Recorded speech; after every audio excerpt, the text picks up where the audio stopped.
Hello students, welcome to Simran IAS academy. आज का जो हमारा टॉपिक है वो क्या, नोबेल प्राइज़ इन मेडिसिन और फिजियोलॉजी। ये क्या रिसेंटली अभी दिया गया है, किसको दिया गया है? स्वांते पैबो को। कोई बता सकता है क्यों दिया गया है?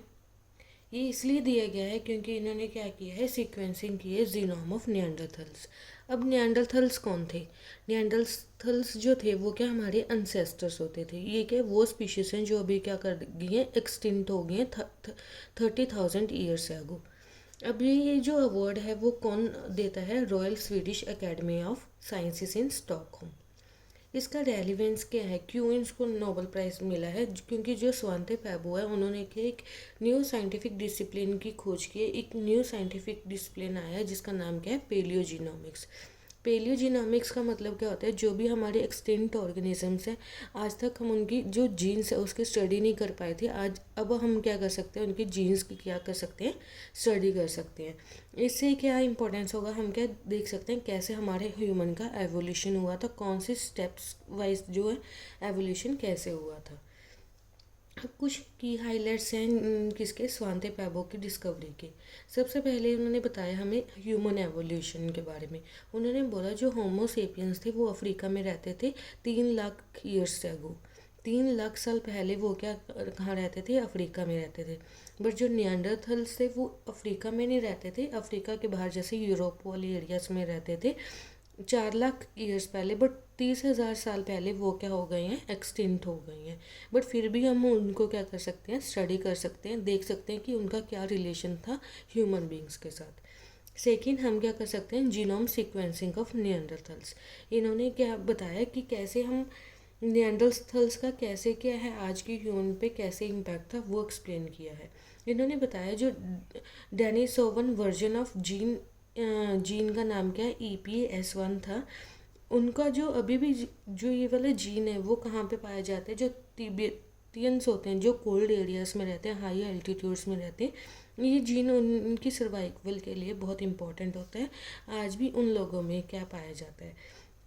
जो डेनिसोवंस थे वो क्या थे, हमारे एंसेस्टर्स थे। इस पे ऑलरेडी यूपीएससी ने पूछा हुआ है कि डेनिसोवंस क्या थे, बस सिंपली यही पूछा हुआ है, ठीक है।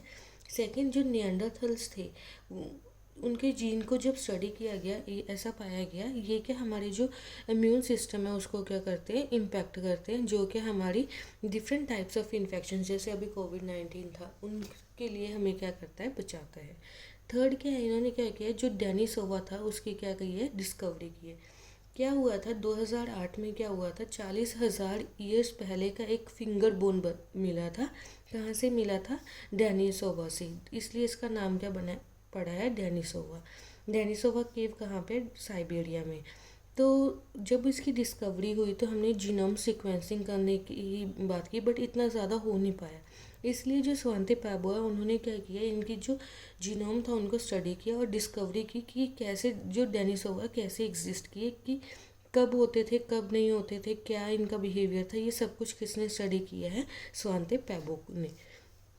इस डायग्राम में क्या किया गया है, एक्सप्लेन किया गया है जैसे कैसे जो चिंपैंजी और ह्यूमन बींग्स थे पहले, उनके एंसेस्टर क्या सेम थे, कैसे वो क्या एक दूसरे से क्या हो गए, डाइवर्ज हो गए।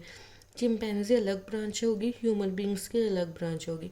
जो निएंडरथल थे they are very similar to Homo sapiens, but थोड़ा सा इनमें क्या था, डिफरेंस था। ये डायग्राम में बहुत अच्छे से एक्सप्लेन किया गया है।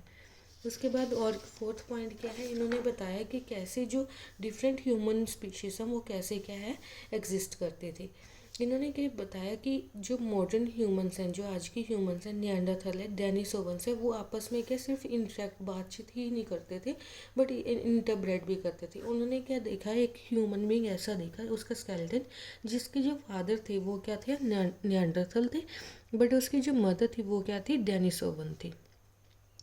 अभी इन्होंने क्या किया है, एक नोवल मेथोडोलॉजी ली है जिसमें क्या कर सकते हैं, हम क्या कर सकते हैं, जो जीनोम की स्टडी कर सकते हैं एक्सटिंक्ट ऑर्गेनिजम्स की। ये क्या करेगा, अब आगे जो साइंटिस्ट हैं उनको बहुत ज़्यादा क्या होगा, हेल्पफुल होगा। ये इसमें क्या करते हैं, पहले क्या करते थे, हमें बहुत ज़्यादा डिफ़िकल्टी होती थी। क्यों डिफ़िकल्टी होती है? क्योंकि जो डीएनए होता है जिससे हम ट्रेस कर सकते हैं एंसेस्ट्री, वो क्या हो जाता था, डिग्रेड हो जाता था। अब हम इन्होंने क्या स्टडी किया है, माइटोकॉन्ड्रियल डीएनए। जैसे आपको पता है कि दो तरीके के डीएनए होते हैं, एक न्यूक्लियर डीएनए होते हैं जो हमारे न्यूक्लियस में होते हैं, एक माइटोकॉन्ड्रियल डीएनए होता है जो हमारे माइटोकॉन्ड्रिया में होता है। जो माइटोकॉन्ड्रिया होता है वो क्या होता है, हमारा power house of the cell होता है। जो माइटोकॉन्ड्रियल डीएनए, इन्होंने उसको स्टडी किया। उनको स्टडी करके इन्होंने बताया कि कैसे हमारी एंसेस्ट्री हम ट्रेस कर सकते हैं, ठीक है। बट जो माइटोकॉन्ड्रियल डीएनए होता है वो बहुत कम होता है as comparative to nuclear DNA. अब इनमें डिफरेंस पढ़ लेते हैं, कभी कभी यूपीएससी बेसिक पूछ लेता है। सबसे पहले क्या होता है, एक न्यूक्लियर डीएनए, एक होता है माइटोकॉन्ड्रियल डीएनए। जैसे मैंने आपको बताया, जो न्यूक्लियर डीएनए होता है वो क्या एनक्लोज होता है, मतलब उसकी मतलब एक मेम्ब्रेन होती है।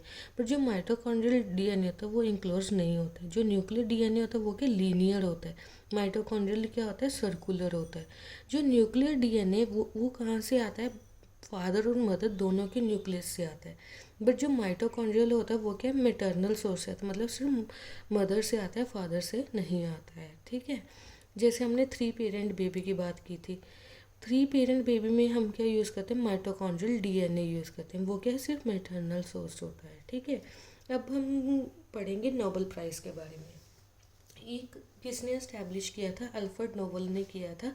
फर्स्ट टाइम कब दिया गया था, 1901 में। इसमें क्या होता है, प्राइस कितने का दिया जाता है, 10 मिलियन करोनर का दिया जाता है। इसमें 6 स्ट्रीम्स है जिसमें हम क्या प्रोवाइड करते हैं, नोबेल प्राइज़ प्रोवाइड करते हैं, जैसे medicine, physics, chemistry, literature, economics and peace. जो पीस को छोड़कर जो बाकी सारे जो प्राइजेस होते हैं वो कहाँ पे दिए जाते हैं, स्वीडन में दिए जाते हैं। जो पीस का जो प्राइज़ होता है वो नॉर्वे में होता है। इकोनॉमिक्स को छोड़कर जो सारे थे वो किसने डिस्कवर किए थे, अल्फ्रेड नोबेल में। बट जो इकोनॉमिक्स का वर्ड है वो नोबेल ने नहीं क्रिएट किया, बट किसने क्रिएट किया था, स्वीडन सेंट्रल बैंक, 1968। जो ये वाला टॉपिक है बहुत इंपॉर्टेंट हो जाता है, क्यों, क्योंकि अब हम कितने सारे क्या फॉसिल्स ढूंढ रहे हैं। फॉसिल्स का जीनोम को स्टडी करने के लिए जो स्वांति पैबो है उन्होंने बताया कि कैसे हम उनको स्टडी कर सकते हैं, हम कैसे एंसेस्ट्री जो है वो क्या ट्रेस कर सकते हैं। इसलिए जो इनकी डिस्कवरी है वो बहुत ज़्यादा क्या हो जाती है, इम्पोर्टेंट हो जाती है। Thank you for watching the video.